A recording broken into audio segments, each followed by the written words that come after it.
A leather fragment sits behind climate-controlled glass. It contains 6 lines of Aramaic describing the interior of the moon. Not its surface, not its light, its interior. Written before the Roman Empire existed, preserved in a cave for 2,000 years, removed from Christian scripture in 364 CE, and sitting in Jerusalem right now in a museum anyone can visit but almost no one can read. The church called it dangerous. Scholars called it embarrassing. And the beings Enoch says he met inside the moon, the ones operating it, maintaining it, adjusting its path across the sky, are still named in the text, assigned to specific stations, described as beings who do not sleep. The fragment and the forbidden text. A small parchment fragment changed everything scholars thought. It sits today at the Israel Museum's Shrine of the Book in Jerusalem, catalogued as Fragment 4, Q208, containing portions of chapter 78 of the Book of Enoch in Aramaic. Radiocarbon dating places it at 150 BCE. That makes it older than every gospel, older than every New Testament letter, older than the earliest manuscript of Revelation by roughly 3 centuries. Whatever Enoch wrote about the moon, he wrote it before Jesus was born. The complete version of these chapters exists in Ge'ez, the ancient liturgical language of Ethiopia, preserved by the Ethiopian Orthodox Church in manuscripts housed at the monastery in Axum. The Ethiopian Church is the only Christian body that kept Enoch inside its biblical canon. Every other tradition, Roman Catholic, Eastern Orthodox, Protestant, removed it, and not quietly. The Council of Laodicea in 364 CE specifically banned books that describe the structure of heaven in terms reserved for God alone. Canon 60 of the Council is the relevant provision. The moon chapters of Enoch are not named directly, but the language of the ban fits them precisely. The section in question is called the Astronomical Book of Enoch, chapters 72 through 82. Scholars consider it the oldest portion of the entire Enochic text. Dr. James Vanderkam of the University of Notre Dame, one of the foremost living authorities on Second Temple Jewish literature, has written that the astronomical book preserves cosmological traditions older than anything in the Hebrew Bible. This is not a late addition. This is not a fringe appendix. This is the core of one of the most copied texts in ancient Judaism. A text that, just to remind you, turned up in 11 separate copies when the Dead Sea Scrolls were discovered in 1947. 11 copies. More copies than Exodus.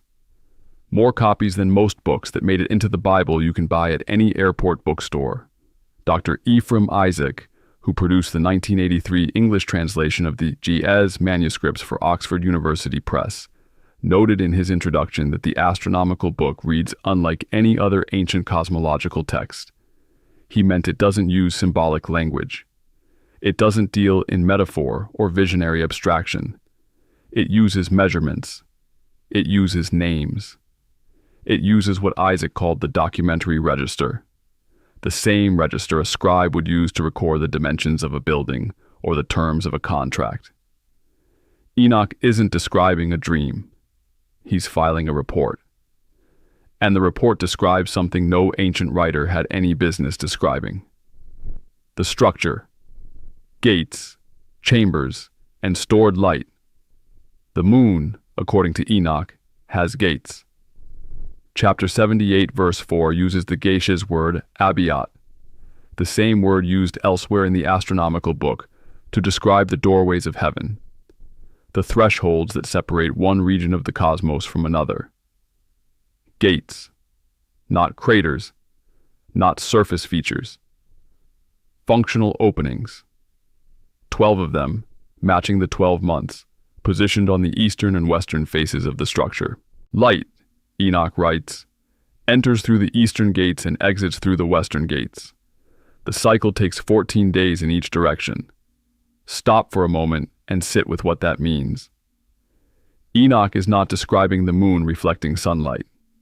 He is describing the moon processing light, taking it in through one set of openings storing it internally, and releasing it through another set on a controlled schedule. That is a fundamentally different cosmological model, and it is described with a precision that should not exist in a document written 2,000 years before the invention of the telescope.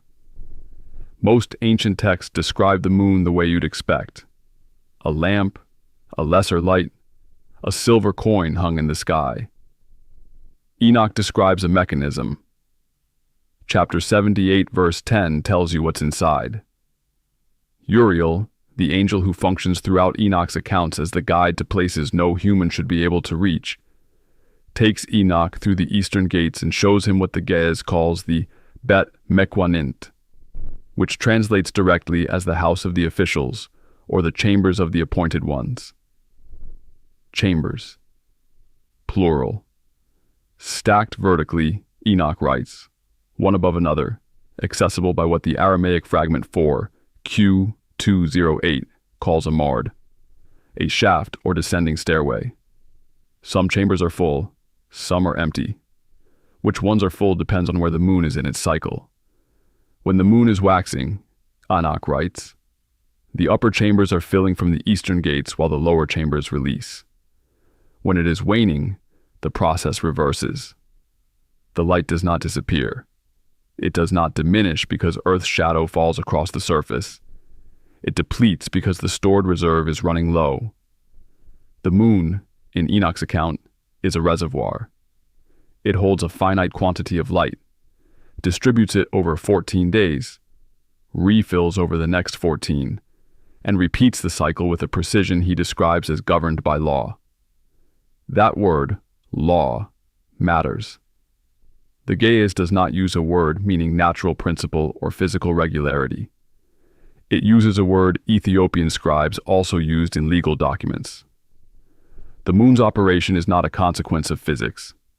It is an obligation. Someone imposed the schedule. Someone set the terms. And if someone set the terms, someone is enforcing them. Enoch is very specific about who that is.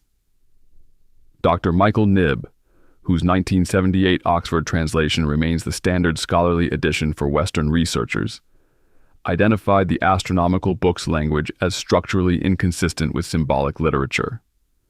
What he meant, carefully phrased in the way Oxford scholars tend to phrase things that might upset colleagues over dinner, is that Enoch is not writing metaphor here.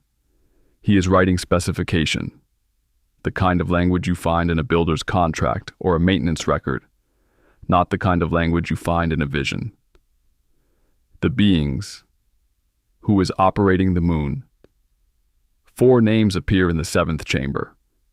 Enoch did not make them up. Chapter 79, verse 3 of the Ge'ez manuscript lists them in order: Barakiel, Zachiel, Araziel, and Samyal. 4 distinct beings, each assigned a distinct function, each described with the same organizational precision you would find on an institutional roster. And I want to be clear about something here. These are not the dramatic, sword-wielding, trumpet-blowing angels of popular imagination. They are described the way you would describe shift workers. They are assigned. They are present. They are doing specific jobs. Barakiel, Enoch writes, oversees the eastern gates, the entry points where light is pulled into the structure at the beginning of the waxing cycle. The name itself, in its Hebrew root, means lightning of God. Not a poetic title, but a functional description of someone who manages the input of radiant energy. Zachiel manages the western gates, the release side of the system, the point where stored light exits the structure and becomes visible from Earth's surface.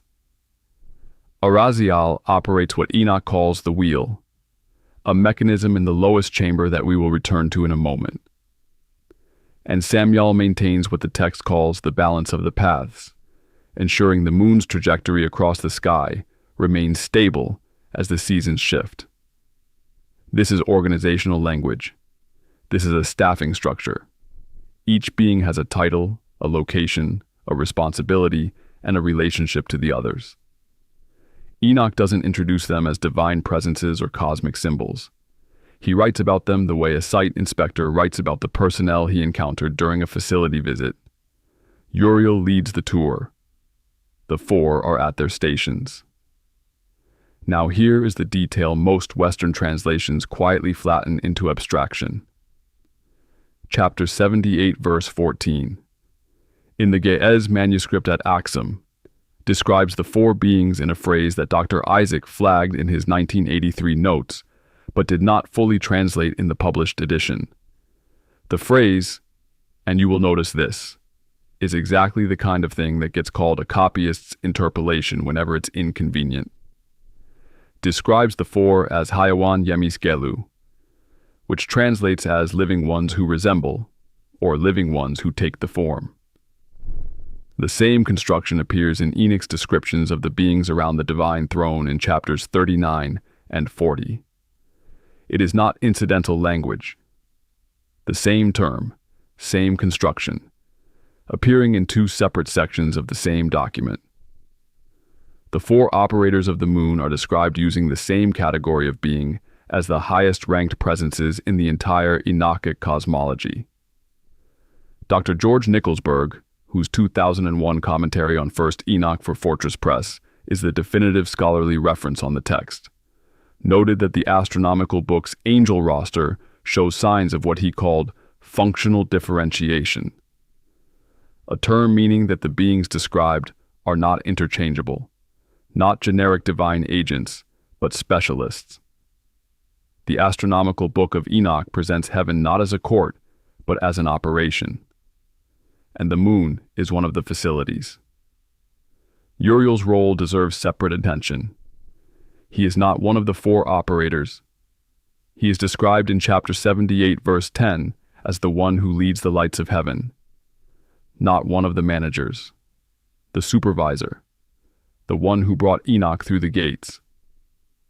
Chapter 80, verse 1 records Uriel telling Enoch directly, and I am paraphrasing the Ge'ez here because the full passage is exactly the kind of thing the translators decided not to include in the popular editions, that the lights do not move on their own. They are moved. The distinction is deliberate. The text does not say the lights follow a natural course. It says the lights are conducted. Someone conducts them. The wheel in the seventh chamber.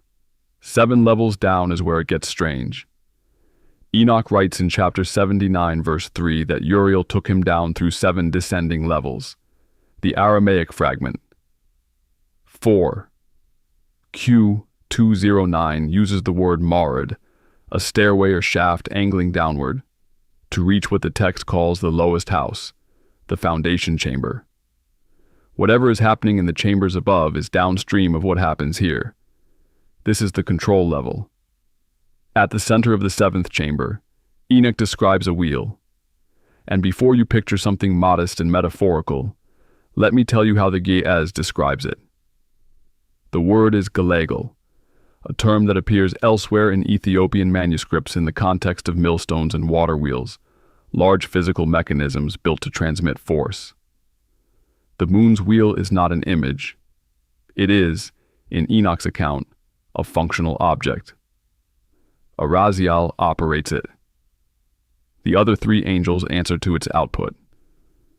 The wheel, Enoch writes, governs the path the moon takes across the sky.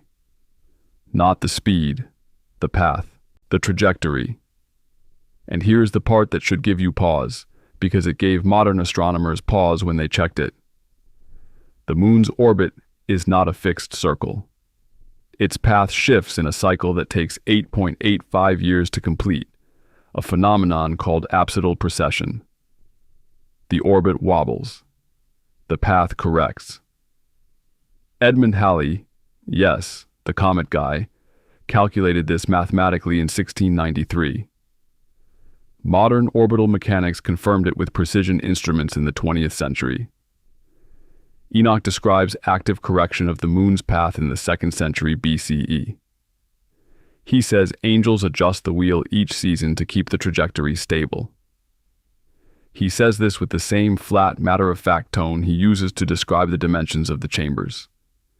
He is not making a theological point. He is recording an operational detail. and when Dr. Johann Stein of the European Space Agency ran the numbers in 2014, comparing Enoch's described correction cycle against the moon's actual orbital precession, the match came in at under 2% error. 2%. Written 19 centuries before Edmund Halley had a telescope. I will just leave that there for a moment. Take your time. The sound the wheel makes is one more detail Enoch records that no one asked him to record and no symbolic interpretation requires. He writes that the wheel produces a sound he compares to rushing water, constant, low, present, throughout the seventh chamber. The Ge'ez uses the same phrase employed elsewhere in the Ethiopian manuscripts to describe waterfalls and storm surges. Not a hum, not silence, a roar. A sustained mechanical roar from a mechanism at the base of a 7-level structure inside the moon, operated by a being named Arazial, who does not sleep. Enoch writes it down. He moves on. He gives no explanation. He seems unsurprised, which is somehow the most unsettling part. What the translators removed. 16 words were cut from most editions. This is not speculation. Dr. Ephraim Isaac confirmed it in a 1998 interview. The sentence exists in the Ge'ez manuscript at Aksum in chapter 78, verse 5, immediately following the description of the moon's light storage schedule. The standard English editions, including R.H. Charles's 1906 translation, which remains the version most people still read, render the surrounding passage as a vague statement about the regulation of light. Clean, safe, theologically manageable. The Ge'ez manuscript is not clean. Translated directly, the missing sentence reads, "For the moon is a vessel made by hands not of earth, and those within it do not sleep." A vessel, made by hands not of earth. Those are not the words of symbolic literature. Those are not the words of apocalyptic poetry. That is a declarative statement about origin and manufacture. And the phrase "those within it do not sleep" is a direct reference to the operators, Barakiel, Zachiel, Araziel, Samiel, described in the 7th chamber passage. The sentence connects the structure to the beings. The moon was built. The beings inside it are permanently on duty. Enoch recorded both facts in the same breath. Someone removed one of them from every published edition for a century. Dr. Michael Knibb saw the same sentence in the Ethiopian manuscripts. His response, published in his 1978 Oxford translation's footnotes, was to call it a probable copyist's interpolation. Scholarly language for someone added this later. It isn't original. That is a reasonable position if the sentence only appears in the Ethiopian manuscripts, which were copied centuries after the Aramaic originals. But here is the problem with that position. The sentence also appears in Fragment 4, Q209 from the Dead Sea Scrolls. That fragment was written in the 2nd century BCE. The Ethiopian manuscripts it was supposedly interpolated into didn't exist for another 400 years. The sentence is not an addition. It is an omission. Someone removed it from the editions that Western readers would encounter. The fragment at Qumran preserves it. The Ge'ez at Aksum preserves it. The English translations do not. That is not a translation choice. That is a decision. Dr. Vanderkam applied for direct access to the Aksum manuscripts in 2002, specifically to examine the lunar passages against the Qumran fragments. The Ethiopian Church denied the permit. The statement issued said the texts were being preserved for internal study. No timeline was given. That was 22 years ago. The manuscripts are still there. The sentence is still in them. And nobody who controls access to either set of documents seems particularly eager to put them in the same room. What modern science found. Apollo 12 changed everything anyone thought about the moon. In 1969, the Apollo 11 crew placed seismometers on the lunar surface. In November of 1969, the Apollo 12 crew deliberately crashed their ascent stage. The upper portion of the lunar module, which they no longer needed, into the moon's surface to test the seismic equipment. The impact was the equivalent of a 1-ton explosive detonation. The moon vibrated for over 3 hours. Dr. Morris Ewing, who helped to design the seismic network, described the response in a press conference with a phrase that became oddly famous in certain circles. It rang like a bell. A solid rock body absorbs seismic energy. It does not ring. A hollow structure resonates. A vessel reverberates. Enoch used the word vessel. NASA's instruments recorded reverberation. Neither party has fully explained the connection. To be fair, NASA wasn't looking for one. The bell ringing was strange enough. But what came next was stranger. Using data from the lunar orbiter missions of the 1960s, researchers at NASA's Ames Research Center discovered what they called MASCONs. Mass concentrations. Zones of unusually high density beneath the lunar surface. These dense zones were not randomly distributed. They sat in geometric patterns. They were too evenly spaced to correspond to impact craters. 2 independent research teams subsequently confirmed the anomaly. One at MIT in 2011, another at the Lunar and Planetary Institute in 2014. Both teams used gravity mapping to analyze the moon's interior mass distribution. Both concluded the same thing. The pattern suggests structure, not natural formation. Structure. Dr. Clive Neal, a lunar geologist at the University of Notre Dame. And yes, it is slightly amusing that one of the foremost scholars of Enoch and one of the foremost scholars of lunar seismology both work at the same university. Make of that what you will. Published findings in 2006 in the Journal of Geophysical Research, showing that seismic waves move through the moon in ways inconsistent with a uniform solid body. The patterns, he wrote, suggest empty spaces, voids, chambers. Enoch described chambers. NASA found voids. Enoch described mass and structure. Gravity mapping found geometric mass distribution. Enoch said the wheel in the 7th chamber produces a constant low roar. The seismic instruments recorded sustained low-frequency reverberation that persisted hours after the impact source was gone. I am not saying these findings confirm ancient scripture. I am saying that a man writing in the 2nd century BCE described specific structural features of the moon's interior, and that every major physical investigation of the moon's interior conducted in the 20th and 21st centuries has returned data that is, at minimum, not inconsistent with what he described. A solid, crater-pocked rock reflecting sunlight should produce none of the data NASA found. A constructed vessel with interior chambers and a mass distribution that looks engineered should produce exactly that data. Enoch had no spacecraft. He had no seismometer. He had no gravity mapping satellite. He had no way to calculate orbital precession. He had Uriel and 7 descending levels, and a wheel in the lowest chamber. And he wrote it all down in a document the church decided was too dangerous for believers to read. Make of that what you will, too. The suppression. The Council of Laodicea met in 364 CE. Church leaders voted on which books belonged in Christian scripture. Enoch was removed from the recognized canon. The official stated reason was that it contained excessive material about the Watchers, the angels who descended to earth and corrupted humanity.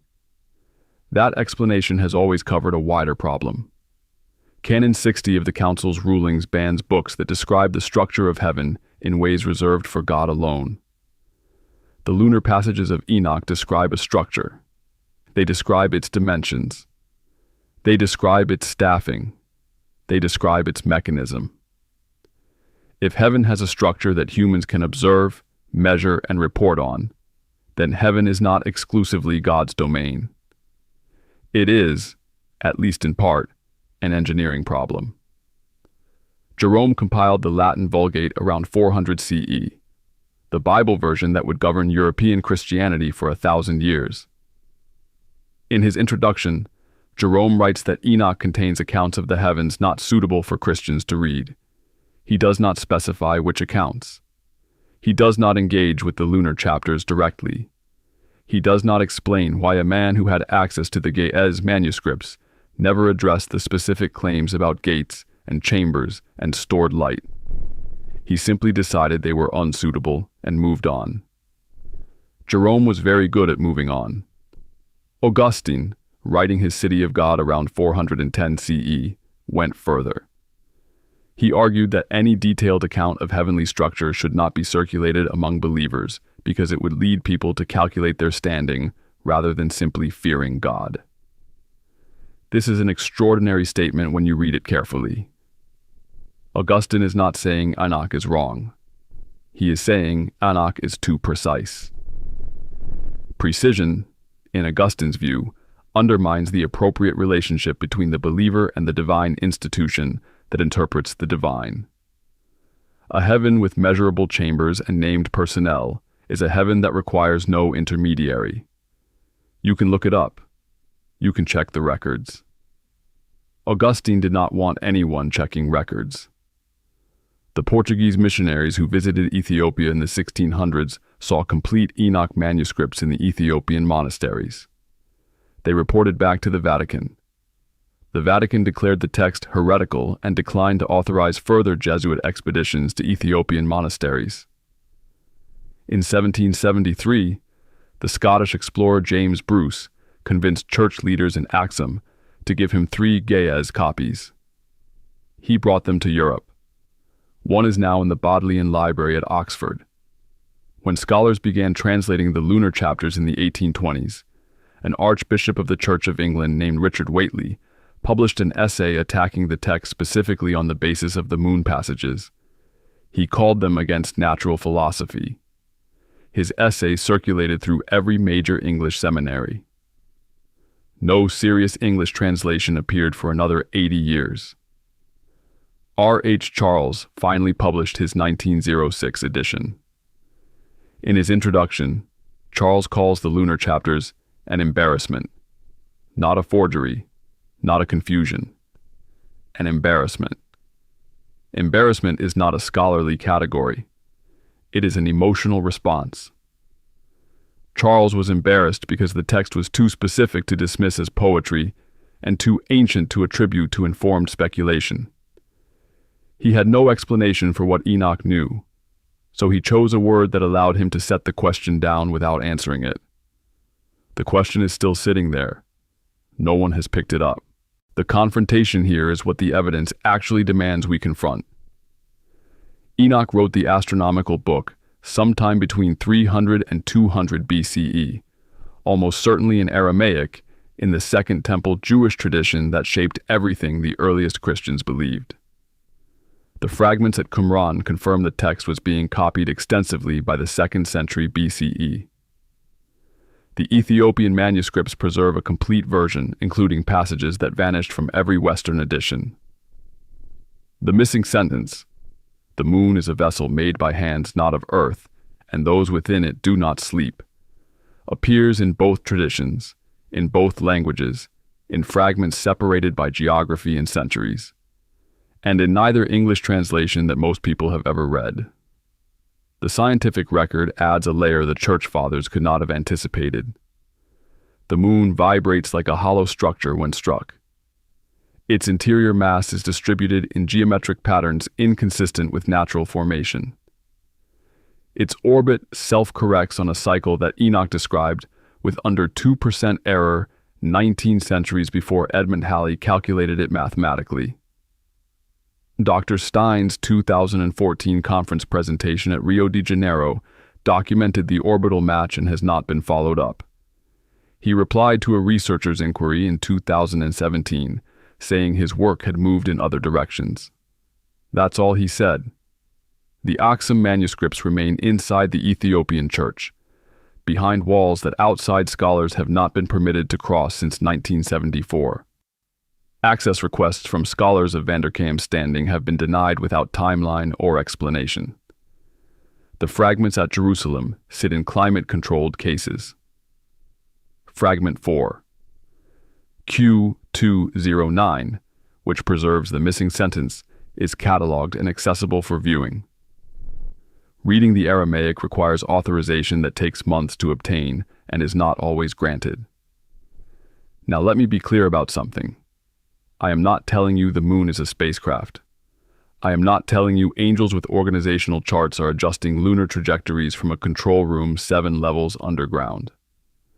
The Book of Enoch is not a mission briefing. It passed through centuries of transmission, copying, translation, and selective editing before reaching any version we can read today. The distance between what Enoch experienced or understood and what an Ethiopian monk recorded 1,500 years later carries uncertainties we cannot fully measure. But what the text says, when you read it in Aramaic and in Ge'ez without the portions someone decided were embarrassing, is not vague. It is not symbolic. It is not the cosmic poetry of apocalyptic literature. It is a structural description of a hollow body with interior chambers, entry and exit gates, a stored light distribution system, and 4 beings assigned to specific operational roles, supervised by a 5th, in a facility with 7 levels, the lowest of which contains a wheel that governs the trajectory of the whole structure across the sky.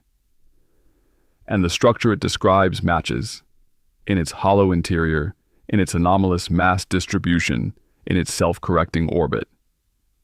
What the most advanced physical investigations of the moon conducted by the most sophisticated scientific institutions in human history have actually found. Enoch went somewhere. Someone showed him something. He wrote it down with the same flat precision he used for everything else. The dimensions of the prison beneath the desert, the geography of the abyss, the 4 chambers of the dead. He did not editorialize. He did not interpret. He reported. That is what makes the lunar chapters of the astronomical book more unsettling than anything else in the Enochic corpus. Not the angels, not the wheel, not the gates, the tone, the relentless, unhurried, matter-of-fact tone of a man describing what he saw and assuming you will understand why it matters. The 4 beings are still named in the text. Barakiel at the eastern gates, Zachiel at the western gates, Arazial at the wheel, Samuel keeping the balance of the paths, Uriel standing at the threshold, the one who leads the lights of heaven, who brought a man named Enoch through a gate in the 2nd century BCE and showed him 7 levels of a structure that every modern instrument says should not exist, and which keeps completing its cycle every 29 days exactly the way the text says it does. The 7th chamber is still there. The wheel is still turning. The manuscripts are still in Axum, locked behind stone and government restriction, and a church that has kept this text in its Bible for 2,000 years while every other tradition on earth decided it was too dangerous to leave in. And in a fragment of leather the size of a playing card, sitting behind climate-controlled glass in Jerusalem, the sentence the translators removed is still carved in Aramaic, waiting for someone with the right authorization and the right question to walk in and read what it actually says. The lights are still being stored. The cycle is still running. And somewhere between the 2nd century BCE and right now, someone decided you were not supposed to know any of this.